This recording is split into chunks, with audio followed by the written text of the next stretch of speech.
ya vimos esto también. ¿Me acuerdo? No. ¿Vimos esto? No. Ya. Pasamos a ver el síndrome intersticial. Para esto tenemos que entender qué es el intersticio. ¿Qué es el intersticio pulmonar?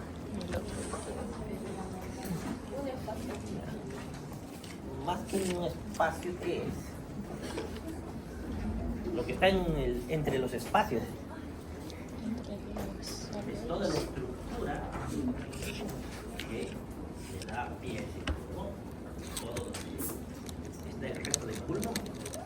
¿Cómo qué? ¿Qué pueden considerar intersticio? Las paredes del alveolo. ¿Qué más? Eso es el intersticio. La membrana que separa el alvéolo del vaso sanguíneo siempre es el intersticio. Entonces, ¿qué le pasa a ese intersticio? ¿Por qué hay el síndrome intersticial? Por ejemplo, la parte más importante es el espacio que separa el vaso sanguíneo del alvéolo. ¿Para qué sirve ese espacio? Hay intercambio gaseoso. Y en el síndrome intersticial hay una inflamación primeramente de ese intersticio. Hay un edema. Entonces, ¿qué le va a pasar a ese intersticio? Va a hacer más hueso. Y al engrosar, ¿qué va a pasar con ese intercambio gaseoso? Va a ser más difícil que haya el intercambio. Peor todavía si avanza a fibrosis. Entonces, clínicamente, ¿qué va a tener el paciente con síndrome intersticial? Va a haber disnea, ¿no? Ya. Entonces, enfermedades difusas del parénquima. Difusa, ¿por qué? Porque el intersticio es todo el pulmón, básicamente. Toda la estructura que le da forma al pulmón. Etiología hay múltiples etiologías que alteran ese paso. Vamos a ver un resumen. Manifestaciones clínicas, lo primero, si no puedo hacer este intercambio gaseoso, voy a tener es disnea y que va a ser progresiva. Además voy a tener tos seca. ¿Y por qué tos? ¿Qué tiene que ver la tos con el intersticio? Porque la tos es un reflejo. ¿Para qué es ese reflejo? Para expulsar todo lo que está en la vía aérea. Pero y aquí hay cosas en la vía aérea, no hay. Entonces, ¿por qué hay tos?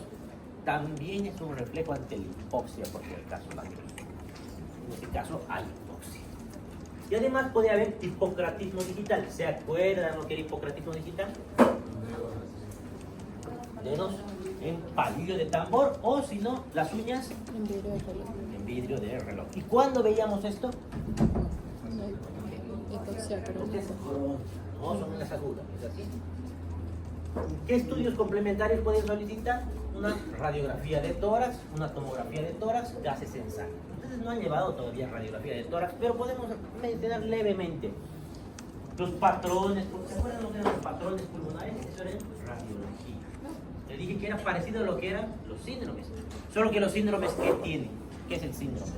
Conjunto de signos y síntomas que provienen de... Pero las radiografías, las tomografías no tienen síntomas. Entonces solamente es el conjunto de signos radiológicos. Son los patrones. Y se parecen en el nombre. Son exactamente iguales.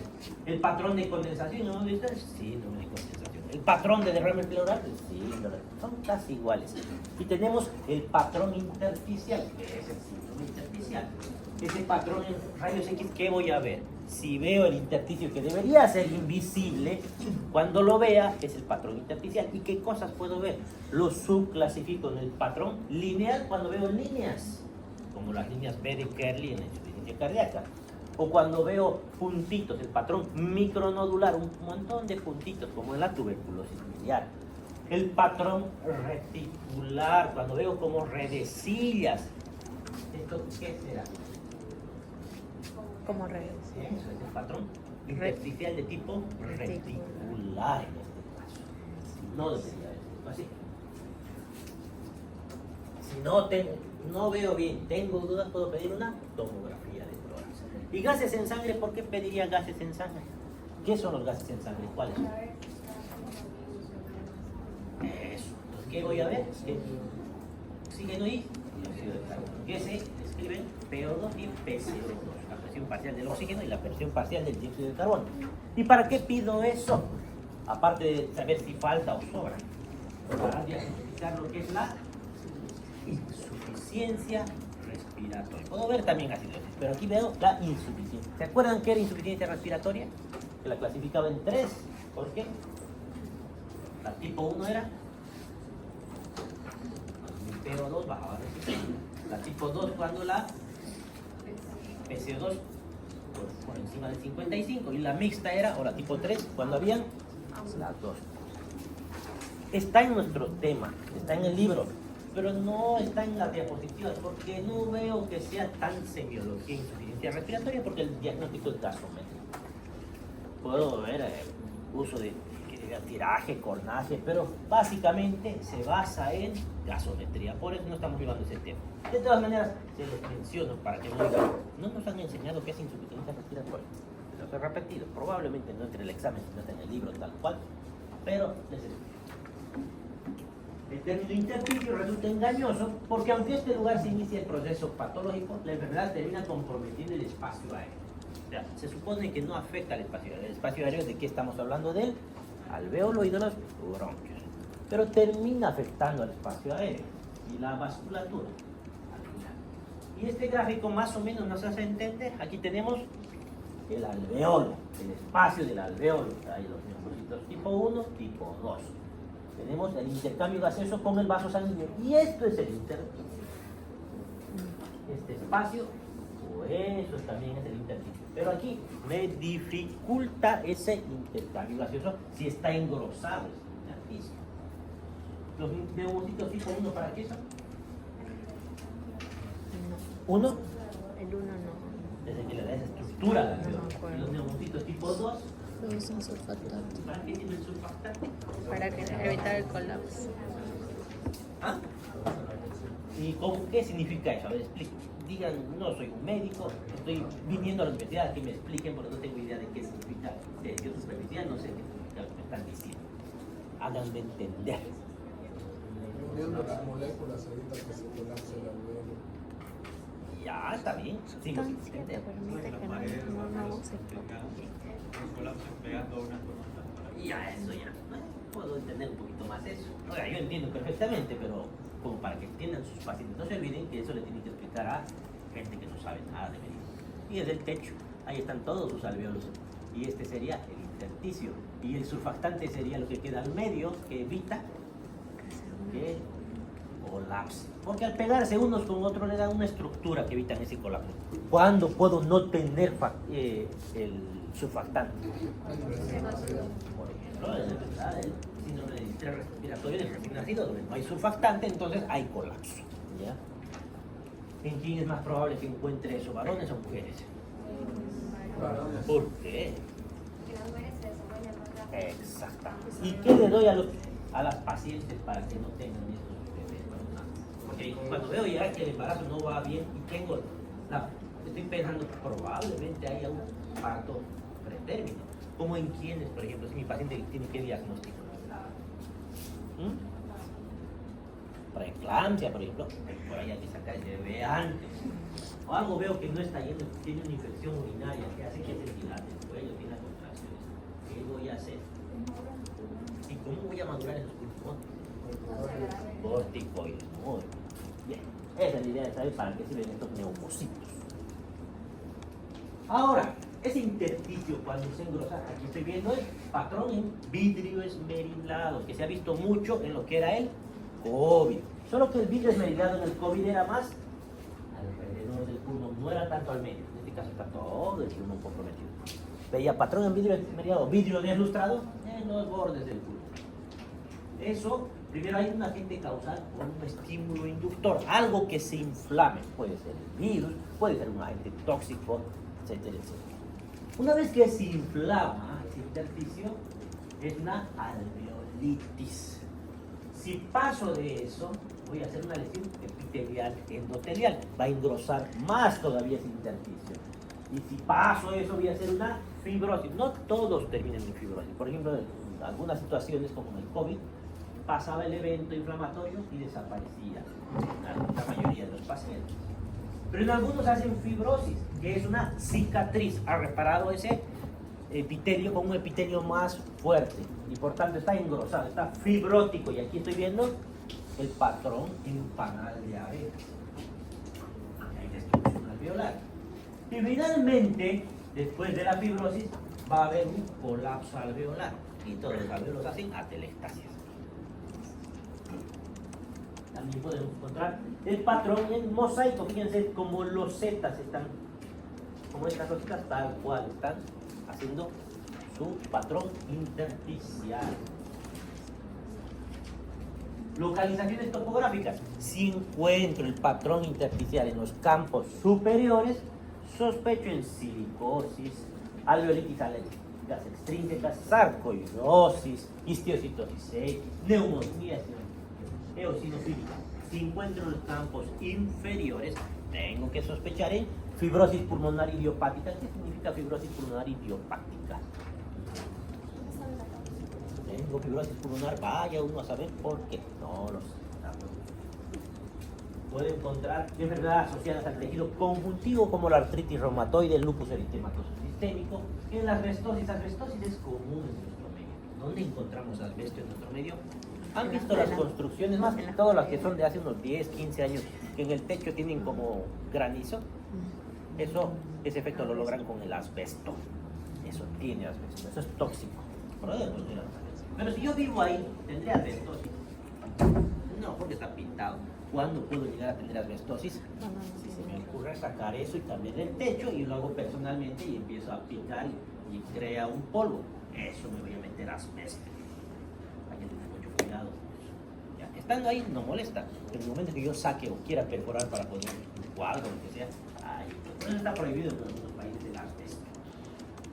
Prevalencia de cavidades. A ver, ahora pasamos al síndrome cavitario, que es la presencia de cavernas. Son espacios. ¿En qué enfermedad vemos las cavernas? En la tuberculosis, más que todo.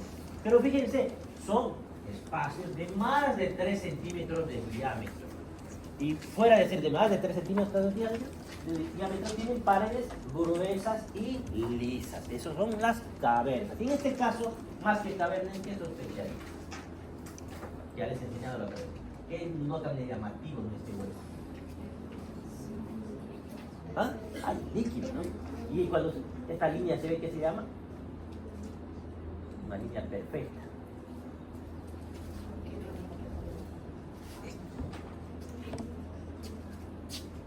¿Qué hay ahí? ¿Por qué se ve la línea? Eso se llama nivel hidroaéreo. Es el nivel hidroaéreo en que les hace sospechar en absceso de pulmón. Siempre que vean esa línea, piensen en un absceso de pulmón. Porque está en un hueco, ¿no? Porque si la línea está en todo el pulmón, voy a pensar en otra cosa. Estas son las cavernas en una pieza patológica. Todos estos huecos son lo que son las cavernas. Son campos superiores. ¿Qué enfermedad he pensado que ha matado a mi paciente? Tuberculosis. Esta es la necrosis gaseosa. En este caso todavía no había llegado hasta el exterior. Es la necrosis, el calcio que les decía, ya está llegando al bronquio. Aquí está el bronquio. Una vez que destroza el bronquio, todo el contenido sale al exterior, quedando las cavernas.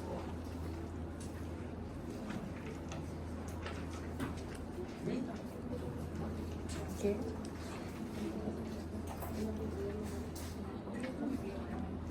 ¿Qué ve? 5. Pasamos a hablar de los síndromes pleurales, que serán los signos y síntomas que vienen a causa de algún problema en la pleura. ¿Qué problemas pueden haber en la pleura? Los más comunes son el pleural y el neumotórax. A ver, ¿qué será esto? ¿Qué es este? ¿Por qué es neumotórax? Muy bien. ¿Por qué ahí decía? ¿No? ¿Por qué creen que es el neumotórax? Esta línea que ven aquí es la pleura. Cuando lleguen a radiología les van a enseñar cómo se lee una placa de tórax. Tienen unos pasos. Voy del exterior hacia el interior. Primero ven cómo está piel y partes grandes. Aquí no hay nada, todo nada. Luego veo huesos. ¿Cómo están huesos? ¿Habrá fracturas, luxaciones? No, todo está bien, no hay nada. Luego voy ingresando. Ahora veo el campo torácico. Veo primero cómo estará mi mediastino. Veo la silueta cardíaca con sus 3 arcos a la derecha, que es el callado de la aorta, el tronco de la pulmonar, el ventrículo izquierdo, voy al lado derecho, que es la cava superior, la aurícula derecha. Todo está bien. Paso a ver los hilios pulmonares que tienen que ser cóncavos como aquí. Todo está bien. Paso a ver los campos pulmonares, describo las lesiones que hay. Aquí describo. Y luego tengo que ver la pleura, que es el último paso de lectura de una placa de tórax. Veo la pleura. ¿Cómo estará? Siempre la busco. No se ve, es invisible. Entonces, ¿para qué la busco si no se ve? Porque si se ve como en este caso, la estoy viendo, es patológico. Tengo que ver qué patología está provocando que la vea, algo que normalmente no debería ver. Entonces ahí tienen dos cosas para la radiografía. Uno, que veo la pleura, que muestra el pulmón colapsado, y otra cosa que notan en este pulmón, que son esas líneas blancas que hemos dicho como raíces, los vasos sanguíneos, que se llama la trama pulmonar. Si no hay trama pulmonar, no hay pulmón. Fuera de esto, todo este espacio solamente veo costillas, no se ve la trama pulmonar, porque no hay pulmón. El pulmón solo llega hasta aquí. A este lado, ¿qué habrá? Una masa blanca que está abajo, que no tiene broncograma aéreo, entonces es sólido, bueno, sólido entre comillas, y tiene la curva parabólica de la mastoides, o puedo decir el signo del menisco, que es derrame pleural. Y ese derrame pleural, si es líquido, ¿qué va a pasar? Su botellita. ¿Qué va a pasar si a mi paciente que está parado le hago? Y ahí veo esa curva, y si lo hago echar, se va a mover. Es más, voy a usar ese truco, gracias. Voy a usar ese truco después. Vamos a ver por qué. Neumotórax, presencia de aire entre ambas zonas. Etiología, ¿qué puede provocar que haya aire ahí? ¿De dónde ha llegado el aire ahí? ¿Es normal que haya aire? No es normal. ¿De dónde ha llegado el aire hasta ese espacio? Puede ser espontáneo. El paciente estaba hablando y de repente algo se reventó. Algo como qué. ¿De dónde puede llegar el aire? El aire puede venir del exterior o como puede venir del mismo pulmón. O viene del pulmón o viene del exterior. Eso es. Ahora, espontáneo será porque se reventó el pulmón. ¿Qué puede reventarse en el pulmón? Las bulas. ¿Qué son las bulas? Vamos a ver. ¿Qué es una bula? Cuando hay destrucción alveolar, todos esos alveolos al destruirse se juntan y hacen como un globito, que ya no tienen mucha utilidad. Esa es la bula enfisematosa. Y si está cerca de la pleura, pues con algún pequeño movimiento, pequeño golpe puede reventarse. Luego tengo el traumático accidental. ¿Qué ha pasado? Estaba caminando, me tropecé, caí, un metro y medio las gradas, me golpeé la caja torácica. ¿Por qué se reventaría mi pulmón? ¿Por un golpe será que se reviente el pulmón? Por el... No, pero ¿qué puede hacer que se reviente? Sí, El golpe que puede provocar. Una costilla. Una costilla se rompe y esa costilla, eso se llama trauma cerrado, neumotórax cerrado. ¿Y qué pasa si estoy caminando por ahí por una zona no muy adecuada con mi iPhone, descuidado, en la noche, 2 de la mañana? Me agrede y va a haber un neumotórax abierto. Eso. ¿Y iatrogénico qué será? ¿Qué es iatrogenia? No la praxis. Por un médico. No es por médico. El médico ha provocado. ¿Por qué habrá provocado? A propósito no ha sido evidentemente, pero ¿por qué el médico puede provocar un neumotórax? ¿Qué? En su sano juicio, ¿qué estaba haciendo? Estaba haciendo algún procedimiento. ¿Cómo cuál? Poner vías centrales, hacer toracocentesis. ¿Qué es toracocentesis? Siempre que escuchen la palabra centesis es punción. Toracocentesis o forocentesis cuando sacan el líquido del ovario, o saco una paracentesis que saco el líquido del abdomen. Centesis, punción. ¿Por qué quisiera puncionar ese tórax? De maldad. Por ejemplo, para sacar líquido del derrame pleural. ¿Para qué saco el líquido? 2 motivos tengo para sacar líquido. Solo son 2. Uno es para... Pero, ¿por qué quisiera funcionar? ¿Ah? Ya eso. ¿Para qué? Puede expandir el pulmón, saco todo ese líquido que no deja que expanda. Eso sería terapéutico. ¿Y el otro motivo para qué sacaría? Para saber qué es, para sacar ese líquido y estudiar si es un exudado, un trasudado, si hay bacterias, si hago cultivo, ginesper, cualquier cosa. Para saber qué es, es diagnóstico y el otro es terapéutico, para dar una solución. Vamos a ver, hay más causas. Incluso si mi paciente está inconsciente y necesita ventilación mecánica, lo conecto al ventilador mecánico y no me acuerdo de mis clases de fisiología y no sé cuánto es el volumen tidal de mi pulmón del paciente y me equivoco y como lo veo ahorita le hago un mal cálculo de su volumen tidal y veo que ese pulmón de cera pues 800 le pongo al cálculo de ml, le pongo 800 y de repente suena. Ya ha pasado, le he reventado el pulmón. ¿Cómo me gustaba mis clases de fisiología? Iatrogénico también. Fisiopatología, manifestaciones clínicamente que encontraría en un neumotórax. En un neumotórax, ¿qué me puede pasar? ¿De qué me voy a quejar? Me dolerá. ¿Qué más aparte de dolor? Va a depender de cuánto hay aire ahí. Mientras más aire haya, ¿qué más me va a pasar? Me va a faltar el aire, voy a tener disnea. ¿Qué más voy a tener? De una clasificación simple o complicado. Simple es que se reventó y ya. Complicado es, ¿qué complicación? Neumotórax atención. ¿Qué será el neumotórax atención? Vamos a ver una figura más adelante. Todavía no nos adelantamos. Hemoneumotórax, ¿qué será? Aparte de aire hay sangre. Hidroneumotórax, ¿qué será? Bueno, no sé si será sangre, pero ahí hay líquido. No sé qué líquido será, pero hay. Pioneumotórax, pues, neumotórax abierto, un hueco y el aire se nota evidentemente que está entrando y saliendo. Estudios, ¿qué diagnósticos, qué le pedirían como complementarios?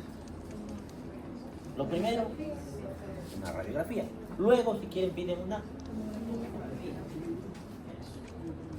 Ahí está nuestro. ¿Qué tipo de neumotórax sería este? No hay hidrógeno.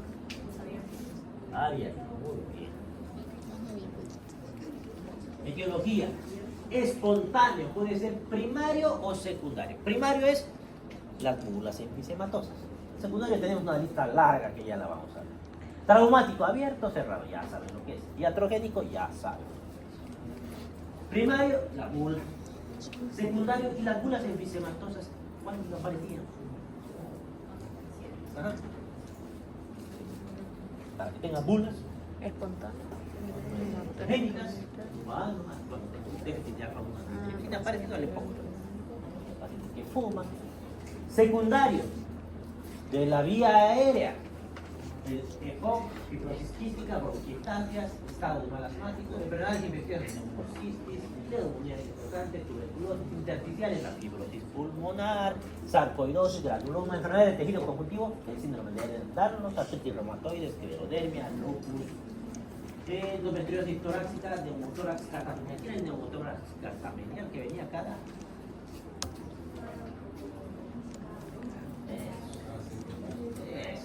Traumático, no iatrogénico, trauma de tórax abierto, cerrado, por heridas, fracturas costales.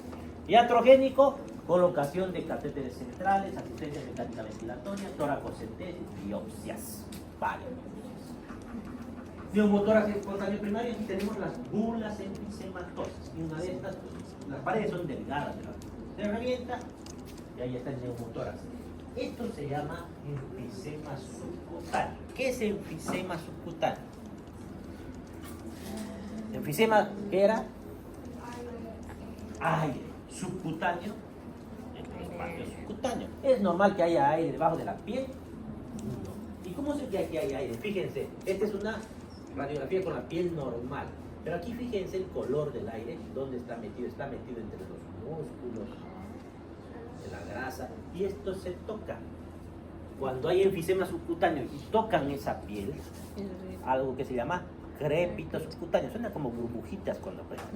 Se sienten y suenan esas burbujitas. Van a sentir en algún momento. El paciente que hace neumotórax, el aire que está atrapado ahí, ¿qué creen que le pasa? empieza por gravedad a querer salir por algún lado y se va saliendo por la piel. La piel es medio impermeable, digámoslo así. Entonces ahí queda como que atrapada y luego se va reabsorbiendo, tarde en reabsorberse la piel. ¿Y esto qué será? Ese redondito tan perfecto. Tenemos algo tan perfecto. Es un tubo de tórax que le han puesto para darle solución al paciente. Esas son las bulas infisematosas. Están por toda la piel. Que son alveolos básicamente destruidos y que todos confluyen en la bula infisematosa.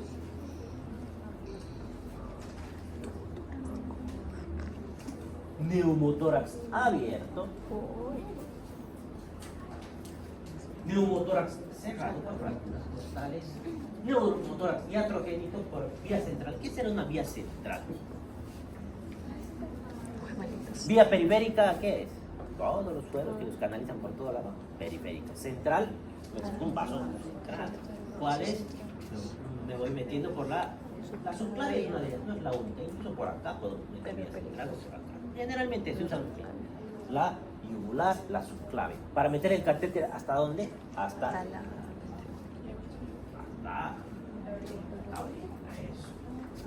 ¿Y por dónde meto? En este caso, supraclavicular.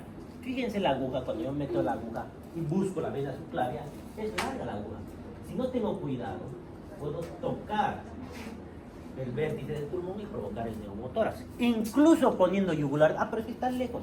Pero tengo que apuntar porque mi subclavia, y en eso puedo pinchar pulmón. Puede pasar. No lo han hecho a propósito, pero así se dice.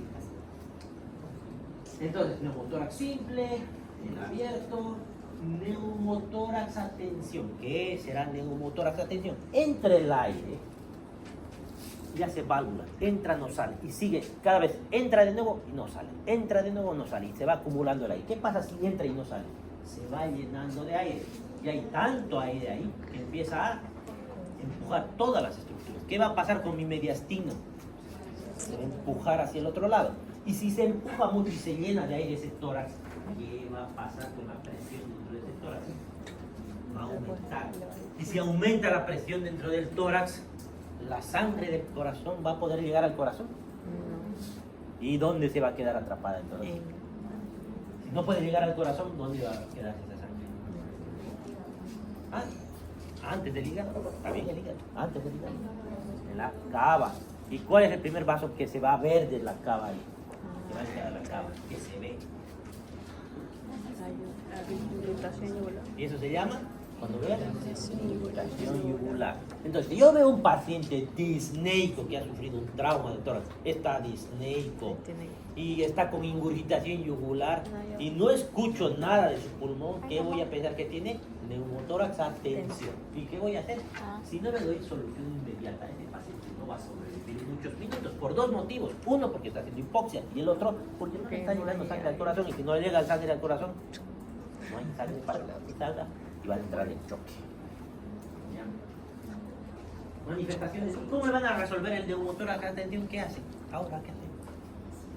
En cirugía van a ayudar.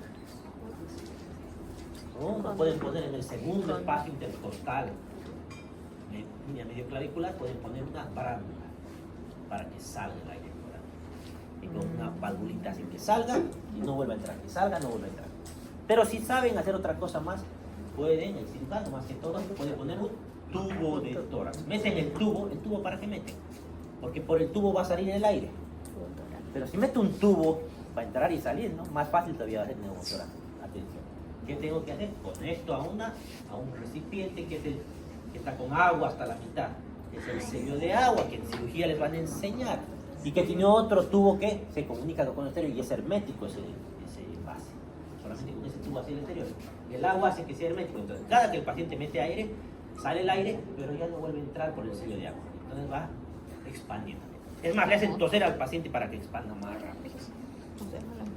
Manifestaciones clínicas. Depende de qué tanto aire es. Si hay pequeño aire, neumotórax pequeño de 1 a 3 centímetros, no va a haber ninguna repercusión. El paciente solamente va a tener dolor en puntada de costal.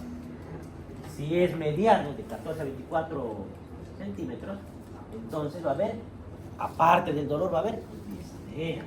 Va a haber disminución de las vibraciones vocales, aumento de la sonoridad torácica o timpanismo y disminución del murmullo vesicular. Y si es completo, todo ese tórax está vacío. Abolición de las vibraciones vocales, hipersonoridad, ausencia del murmullo vesicular, soplo afónico sumado a eso. Y si veo ingurgitación auricular, ya es neumotórax a tensión. Y aparte puede encontrar neumomediastino. ¿Qué es neumomediastino?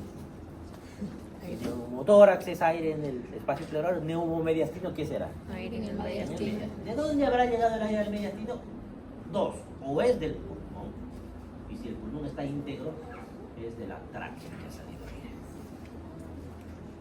Enfisema subcutáneo ya hemos visto lo que es, incluso les he mostrado en la tomografía. El examen clínico, repaso, abovedamiento del hemitórax, a la palpación, disminución de las vibraciones vocales, a la percusión, timpanismo o aumento de la sonoridad torácica, y a la auscultación, disminución del murmullo vesicular. Exámenes complementarios, radiografía de tórax. ¿Y dónde está el neumotórax? ¿Qué lado? Derecho. Aquí hay la línea, ¿no? Pero fíjense que el pulmón es. Entonces tengo dos, bilateral. Bilateral. Solo que aquí no está completo. Aquí es mediano y aquí es así, raro. ¿Y qué será esta línea de aquí? Que se olvidan que tienen los pacientes, las pacientes en realidad, las mamas. Siempre acuérdense que están las mamas en radiografía. ¿Por qué? Porque a veces veo que se ve un poquito más denso, porque las mamas hacen que se vea más denso. Dice una neumonía bilateral basal. ¿Están seguros? No son esas sus mamas de la paciente, porque les escucho y no tienen nada de paciente. Siempre fíjense también lo que es piel, tejido celular subcutáneo. Siempre miren. Neumotórax a tensión, lo que les decía. Fíjense cómo se llena, empuja el mediastino y la presión hace que no llegue la sangre hacia la aurícula. ¿A qué aurícula llega la sangre? Una complicación, edema pulmonar por expansión. Este paciente tenía un neumotórax, le pusieron el tubo y expandió, pero expandió demasiado rápido. Hacen edema pulmonar por expansión. Pérdida de aire persistente por una fístula broncopulmonar. Todo el tiempo está saliendo aire. Aquí, mi secretaria, no sé qué quiso hacer. Porque parece que pensaba que era la fístula. No, ese es un tubo de tórax. En el tubo con su fenestra en el huequito. Ok, quería mostrar algo, no sé. Ya hace años en espacios.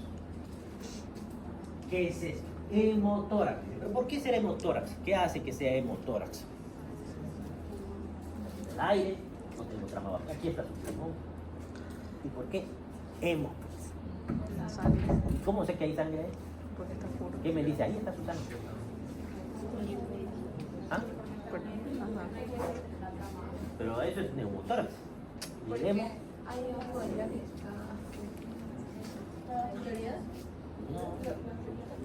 No sé, dígame. Es más, podría ser hidroneumotórax igual, ¿va? Pero, ¿qué hace? ¿Qué me dice que no solamente hay aire? Bueno, no solamente hay aire. ¿Cómo sé que no solamente hay aire?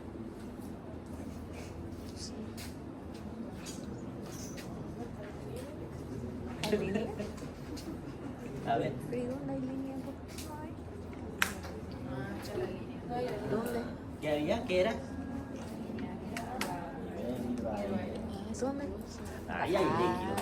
Ahora, hemoneumotórax es porque habrá tenido un trauma, me imagino. Pero aquí, si le ponen hidroneumotórax porque no saben el antecedente, puede ser.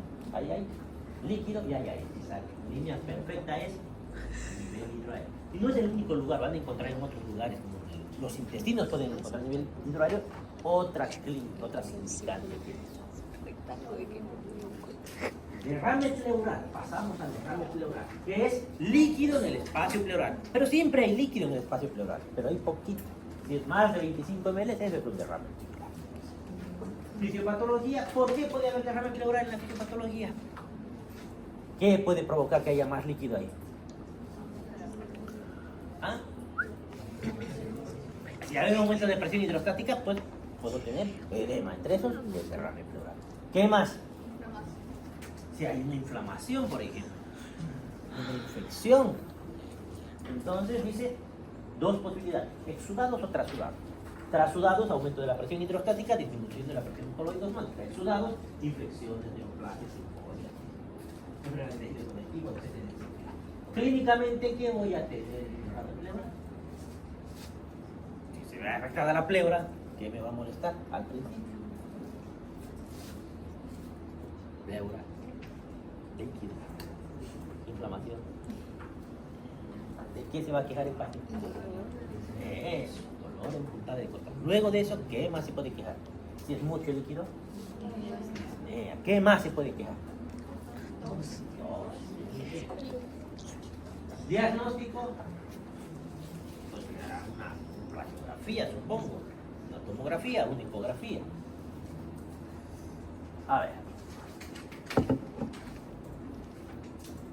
Video.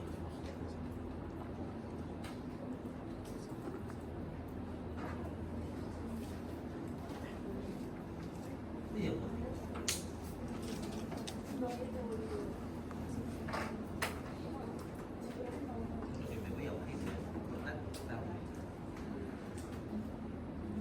Pleura, que no debería haber nada, y fíjense cómo empieza a subir. ¿Y por qué tiene la forma de una curva? Porque empieza a separar las hojas y el pulmón más está metido ahí. Al separar las hojas se produce esta curva, no es una línea perfecta, porque si es una línea perfecta hay. Pero aquí no, es una curva, es el mismo. Ya me aburrí. Entonces tiene causas, trasudado, exudado. Trasudado, insuficiencia cardíaca, cirrosis hepática. Cirrosis, ¿por qué van a tener el derrame? En la cirrosis, ¿qué hace que haya derrame? No, a eso pasa en la citis, pero ¿y el derrame pleural? ¿Por disminución de qué? De proteínas. ¿Por qué? Porque el hígado es el que forma la.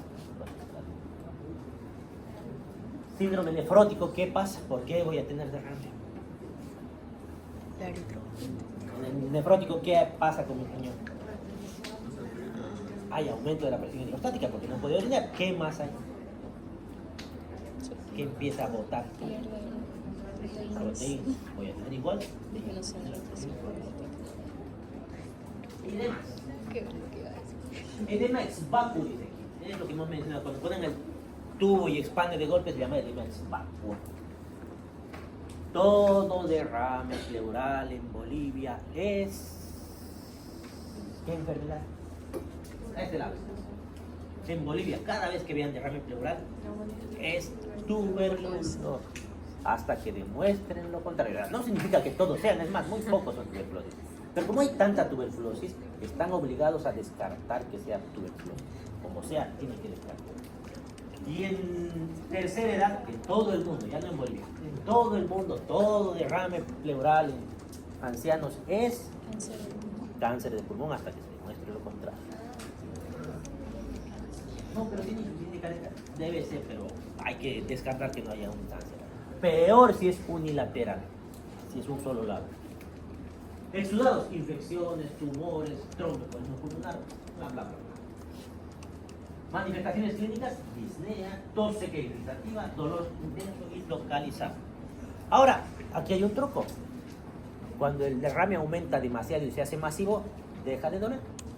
¿Por qué? Las pleuras ya no se frotan, entonces ya no duele. Doctor, ¿y la tos seca también sería por seco?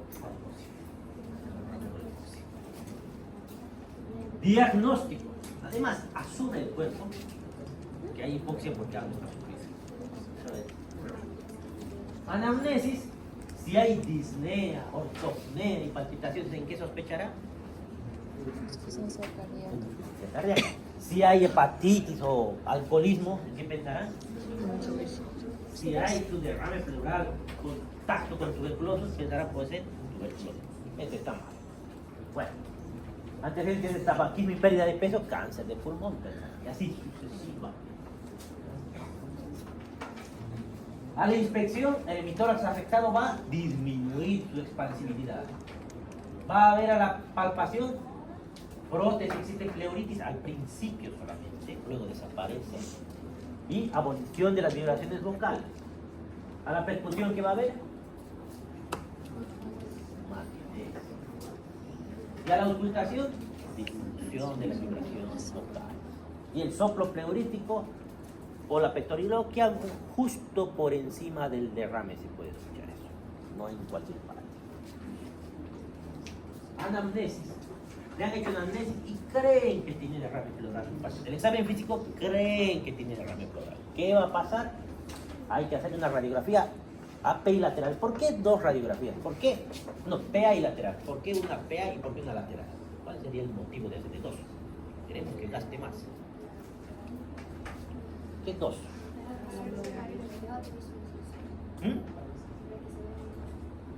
Más o menos. A ver, no se olviden que es como una fotografía.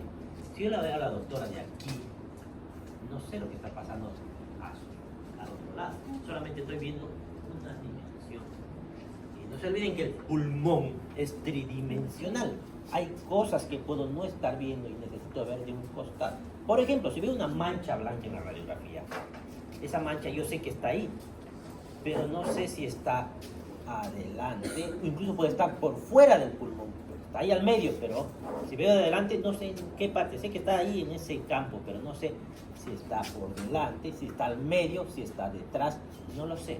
Para eso necesito dos placas, con 90 grados de diferencia, entre sí, siempre. Entonces, si ven el derrame pleural, ya está, no hay nada más que hacer. Si no ven el derrame pleural, ponen a su paciente en decúbito lateral. Es más, en la placa PA es menos probable, es más probable que venga en la lateral. ¿Por qué? Bien. No es una radiografía, pero vamos a asumir que fuera una. ¿Qué es esto? ¿Pero de qué es esa curvatura? Vamos a asumir que es normal, vamos a asumir, no es normal, vamos a asumir. ¿Qué será esa curva? ¿De qué está provocando esa curva? Esto se llama la cúpula diafragmática. ¿Y por qué? ¿Qué hay debajo del diafragma a este lado? Y a este lado, el estómago y el vaso. Pero es una cúpula, es así la cúpula. Así que detrás de esa cúpula hay un espacio para que haya derrame que no lo estamos viendo por la cúpula. A veces un poquito ven en la esquina. Los derrames mínimos no se ven en la PA. En la lateral es más probable que vean. Voy a exagerar. Este es el tórax anterior, este es el posterior. La cúpula es así. No es así por si acaso. Es así. La parte de adelante va por aquí y la parte de atrás es más profunda. Hacia atrás es más. Puedo lograr ver esta parte en el derrame pleural. Y si no veo ni así, lo pongo en decúbito lateral. ¿Para qué? Pasa. ¿Por qué en decúbito lateral? ¿Qué diferencia va a haber?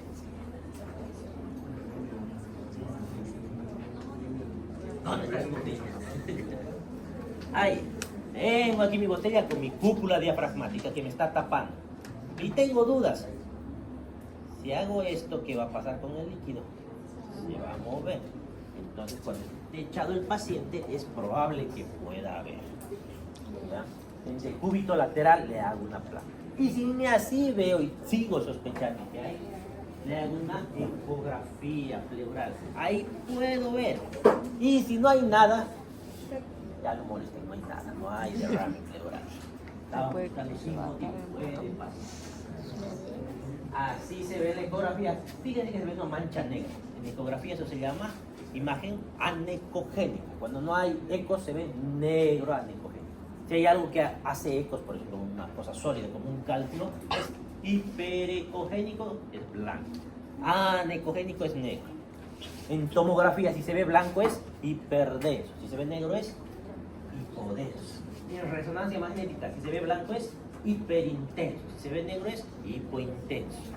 En radiografía, si se ve blanco es radiopaco. Si se ve negro es fíjense que esto hace curva porque el paciente está parado. Y aquí en la tomografía esa curva cambia de posición porque el paciente está echado. Tomografía no se hace con paciente parado porque habría que hacer parar el ecógrafo y eso, el tomógrafo y eso no se puede. Igual, alguna vez he visto una orden de un neumólogo solicitando tomografía. Parar. Muy raro. Pero ya. Eso es todo. ¿Dudas? ¿Cuándo es nuestro examen?